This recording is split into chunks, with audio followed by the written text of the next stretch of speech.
Hello दोस्तों, स्वागत है आप सभी का वैल्यू इन्वेस्टर यूट्यूब चैनल के ऊपर। बात करेंगे इस वीडियो में मार्केट्स के ऊपर यानी निफ्टी के ऊपर।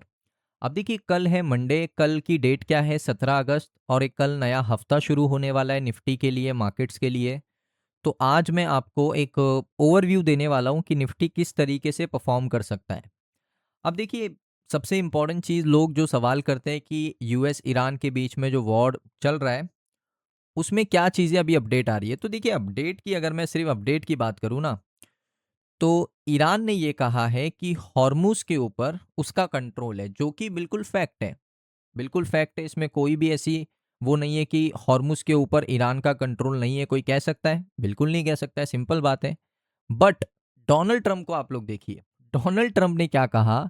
डोनाल्ड ट्रंप कह रहे हैं कि मैं डिक्लेयर करूंगा हॉर्मुज़ को एक यूएस टेरिटरी बहुत ही जल्दी। अब इनका एक स्टेटमेंट मैं आपको बताता हूँ। इन्होंने बहुत पहले एक स्टेटमेंट दिया था, जब इनसे एक मीडिया रिपोर्टर ने सवाल पूछा था, क्या यूएस प्लान कर रहा है ईरान को इन्वेट करने का? ऑन ग्राउंड आप ट्रूप्स को भेजने वाले हो? तो इन्होंने साफ डिनाई किया था।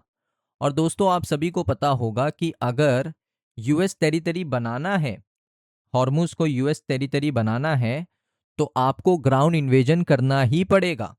विदाउट ग्राउंड इन्वेजन मुझे नहीं लगता कि स्टेट ऑफ हॉर्मुज़ के ऊपर आप लोग क्या कर सकते हो, कब्जा कर सकते हो, उसको अपनी टेरिटरी बना सकते हो। मुझे नहीं लगता। तो ग्राउंड इन्वेजन आपको करना पड़ेगा। तो पहले आपने कहा कि हम लोग को यहाँ पर ग्राउंड इन्वेजन नहीं करना है, अभी आपको हॉर्मुज़ को यूएस का टेरिटरी बनाना है। तो ये कॉन्फ्लिक्ट स्टेटमेंट्स मुझे पसंद नहीं है, स्पेशली क्योंकि मेरी पोजीशंस को ख़राब करते हैं। तो मेरा ये पर्सनल टेक है कि न्यूज़ के बेसिस पे मैं अपने डिसीजन नहीं बनाता।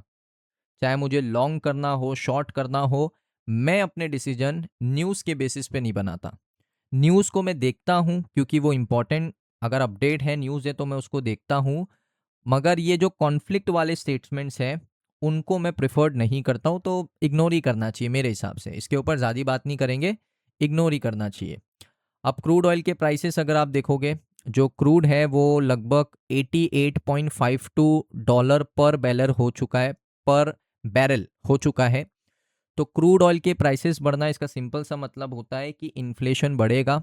चाहे वो भारत हो या कोई दूसरी कंट्री हो, जो कंट्री ऑयल के ऊपर डिपेंड करती है, मैं अपने इंडिया की बात कर रहा हूँ, हमारी कंट्री ऑयल डिपेंडेंसी कंट्री है। ऑयल के ऊपर हमारी पूरी इकोनॉमी चलती है, क्योंकि ऑयल अगर नहीं आएगा, ऑयल अगर महंगा आएगा, तो क्या होगा? सभी चीज़ें के जो भाव है, सभी चीज़ें, सभी गुड्स के भाव बढ़ेंगे। क्योंकि ऑयल कौन डालता है? ट्रांसपोर्टेशन सेक्टर बहुत इंपॉर्टेंट है। देखिए, हमेशा आपको पूरा साइकिलिक देखना पड़ता है। मैं पूरा साइकिलिक देख के बता रहा हूँ। मुझे पता है कि भाई क्रूड का भाव अगर बढ़ता है तो ट्रांसपोर्टेशन कॉस्ट बढ़ जाएगा। ट्रांसपोर्टेशन कॉस्ट क्यों बढ़ेगा? क्योंकि ऑयल का प्राइस बढ़ चुका है, पेट्रोल डीजल प्राइस बढ़ चुका है, तो ट्रांसपोर्टेशन का कॉस्ट बढ़ेगा। और ट्रांसपोर्टेशन का कॉस्ट अगर बढ़ेगा, तो जो गुड्स के प्राइसेस हैं, सब्जी के प्राइस हैं, दूध के प्राइस हैं, जितने भी गुड्स हैं जो ट्रांसपोर्ट हो रहे हैं, सभी गुड्स होते हैं ना, तो उनके प्राइसेस बढ़ेंगे। और उनके प्राइसेस बढ़ेंगे, इन्फ्लेशन बढ़ेगा। इन्फ्लेशन बढ़ेगा तो मार्केट है ना, नेगेटिव रिएक्ट करेगा। अब दोस्तों, ये चीज़ आपको समझ गई। अब मैं आपको बताता हूँ क्या मेरा टेक्निकल व्यू पॉइंट है निफ्टी को लेकर। वीकली चार्ट्स के ऊपर हम लोग हैं। एक नीचे ऑर्डर ब्लॉक मैंने ड्रॉ किया है, ऊपर एक रेजिस्टेंस जोन है, इसको मैं एक रेजिस्टेंस जोन मान रहा हूँ। पहले सपोर्ट था, ये देखिए, पहले सपोर्ट था, सपोर्ट टूटा, रेजिस्टेंस बन गया। अब ये रेजिस्टेंस है, यहाँ से सेलिंग आने का चांस होता है। अब अगर आप मार्केट को ध्यान से देखोगे ना, तो निफ्टी के अंदर एक अच्छा मूव आया। मैं ये खुद कह रहा हूँ कि निफ्टी के अंदर एक अच्छा मूव आया। अगर आप देखोगे यहाँ से, निफ्टी ऑलमोस्ट यहाँ तक गया ना, तो निफ्टी ऑलमोस्ट 11.72% ऊपर गया। ऑलमोस्ट 11.72% ऊपर गया। अब निफ्टी के अंदर जब इतना अच्छा मूव आया, और उसके बाद देख सकते हो यहाँ पर एक सपोर्ट लेवल था जो अभी रेजिस्टेंस बन चुका है। तो हमेशा याद रखना, जब एक सपोर्ट होगा, जैसा एक यहाँ पर सपोर्ट है, मार्केट इसके ऊपर सपोर्ट लिया, सपोर्ट लिया, सपोर्ट लिया, सपोर्ट ब्रेक हो गया, सपोर्ट ब्रेक हो गया, तो अब ये रेजिस्टेंस लेवल बन गया। अब दोबारा जब प्राइस इसके आसपास आएगा, तो यहाँ से रिजेक्शन ले लेगा, यहाँ से रिजेक्शन ले लेगा, यहाँ से रिजेक्शन ले लेगा। ये प्राइस इस तरीके से परफॉर्म करता है। तो जब सपोर्ट यहाँ पर टूट जाता है, जैसे ये सपोर्ट टूट गया, टूटने के बाद क्या बन जाता है, एक रेजिस्टेंस लेवल बन जाता है और वही चीज़ आपको देखने को मिली। तो यहाँ से आप देखोगे एक डोजी टाइप का कैंडल बना है, सबसे पहला वाला कैंडल एक वीक कैंडल है, इसको कहते हैं हम लोग डोजी टाइप कैंडल, ऐसा डोजी टाइप कैंडल।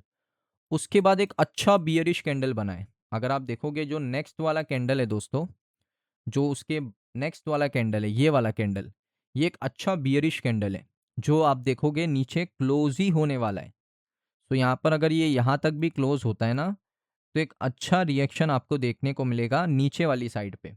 अब मैं आपको यहाँ पर इंपॉर्टेंट प्राइस एक्शन बताता हूँ। ट्रेंड लाइन लेते हैं और इस लेवल से ऑर्डर ब्लॉक से इसको लेते हैं और इस तरीके से कुछ हम लोग एक प्राइस एक्शन बनाते हैं, बस हो गया। इतना प्राइस एक्शन हम समझ जाएंगे। अब यहाँ पर अगर निफ्टी फॉल करता है तो इसके लिए सबसे पहला फॉल अगर आता है तो आएगा यहाँ तक, एटलीस्ट यहाँ तक लगभग 1.83% निफ्टी फॉल कर सकता है। और निफ्टी के लिए सबसे इम्पॉर्टेंट लेवल होगा पहला 23,886 का, 23,886 का लेवल एक सपोर्ट की तरह काम कर सकता है। अगर वो फेल करता है तो भाई यहाँ पर भी एक लेवल है आपका 23,613 रुपये का, तो इसको भी एक लेवल मान लो 23,613 रुपये का, ये भी एक सपोर्ट की तरह आपके लिए काम कर सकता है। तीसरा लेवल आपका ये रहेगा जो सपोर्ट की तरह काम करेगा 23,000 का लेवल, तो 23,000 का लेवल भी आपके लिए एक सपोर्ट की तरह काम करेगा। और ऑर्डर ब्लॉक भी है। ऑर्डर ब्लॉक का मतलब होता है एक एसएमसी कॉन्सेप्ट है दोस्तों, स्मार्ट मनी कॉन्सेप्ट। उसमें जहाँ से इंस्टीट्यूशनल बायर ने बाइंग शुरू करी थी, वो लेवल हम लोग मार्क कर लेते हैं, उसको एक ऑर्डर ब्लॉक बोल देते हैं। तो अगर मार्केट यहाँ तक आता है, ऐसे टैप करके ऐसे रिएक्शन देता है, तो यहाँ से एक बाइंग का मौका बनेगा। लेकिन इस हफ्ते के लिए मेरी एक्सपेक्टेशन है मार्केट एटलीस्ट इस लेवल पे आएगा 23,880 के लेवल पे, 23,880 मार्केट आ सकता है, हाईली चांस है प्राइस एक्शन के मुताबिक भी। साथ में एक रेजिस्टेंस लेवल है जो कि एक सप्लाई एरिया है, ये पूरा सप्लाई एरिया है ना आपका, यहाँ से फॉल आ रहा है, सप्लाई एरिया है, तो यहाँ से एक फॉल भी आ सकता है। और अगर इस लेवल को तोड़ता है, यानी यहाँ से एक ब्रेकआउट देता है, अच्छा बुलिश ब्रेकआउट देता है, तो यहाँ से एक बाइंग जोन क्रिएट हो जाएगा। लेकिन चांस यही है कि यहाँ से थोड़ा फॉल कर सकता है। क्यों फॉल कर सकता है? इनसाइडर ट्रेडिंग का डेटा देख लो, ये देख सकते हो कि कितने सारे सेलिंग ऑर्डर हैं, आप खुद देख सकते हो। यहाँ पर सेल सेल सेल सेल, ये पूरा इनसाइडर ट्रेडिंग का डेटा है, ये देखिए। इसमें शेयर भी हैं, एफएनओ भी है, सभी का डेटा है, ये देखिए। पूरा सेलिंग का डेटा आपको रेड रेड ज़्यादा ही देखने को मिल रहा होगा। ब्लू वाला जो डेटा है वो बाइंग का है, बाकी पूरा रेड है, ये देखिए पूरा रेड है। सेलिंग का डेटा ज़्यादा अवेलेबल है। तो डेटा भी यही प्रोवाइड कर रहा है कि हमें डेटा भी ये इंडिकेशन दे रहा है कि सेलिंग हो सकता है। प्लस क्रूड ऑयल के प्राइसेस बढ़ रहे हैं, बहुत ही ज़्यादा ऐसे स्टेटमेंट आ रहे हैं कि हम आपके ऊपर कब्जा कर लेंगे, हॉर्मोज को हम लोग कंट्रोल करेंगे। ये भी दोस्तों एक अच्छे इंडिकेशन नहीं है। तो ऐसा लग रहा है कि यहाँ से, क्योंकि वॉर के बीच में निफ्टी ने क्या किया है, जब वॉर चल रही थी डेटा अच्छा आ रहा था ना आपका, सीपीआई डेटा आया, यूएस के कितने सारे डेटा है, सभी अच्छा डेटा आया। तो उसने वहाँ पर लगभग 11.5% का रिटर्न आपको वॉर के बीच में निफ्टी ने बना के दे दिया, और अच्छा रिटर्न बना के दिया। लेकिन अब क्या देखने को मिल रहा है, अब थोड़ा सेंटीमेंट्स नेगेटिव लग रहे हैं, क्योंकि अब थोड़ा फॉल आ सकता है, क्योंकि इतना बड़ा मूव के बाद एक छोटा सा रिएक्शन फॉल की तरफ तो डेफिनेटली आपको देखने को मिल सकता है। तो मैंने आपको जो लेवल्स बताया वो लेवल्स आप ध्यान में रखना। ऑर्डर ब्लॉक मैंने आपको बता दिया कि यहाँ पर ऑर्डर ब्लॉक है, यहाँ से बाइंग, अगर बाइंग शुरू होना है तो यहाँ से होगी, या तो इसके ऊपर ब्रेक करके बाइंग शुरू होगी। यहाँ से कहीं ऐसी बाइंग नहीं होगी, इसके ऊपर ब्रेक करेगा तब कंफर्मेशन होगा, यहाँ पर मिटिगेशन करेगा तब कंफर्मेशन मिलेगा, वरना चांसेस ज़्यादा है कि मार्केट 23,800 तक आपको देखने को मिल सकता है। तो दोस्तों वीडियो कैसा लगा कमेंट सेक्शन में बताइए। अगर आपको वीडियो अच्छा लगा वीडियो को लाइक करें। मिलता हूँ मैं आप सभी लोगों को नेक्स्ट वीडियो के अंदर।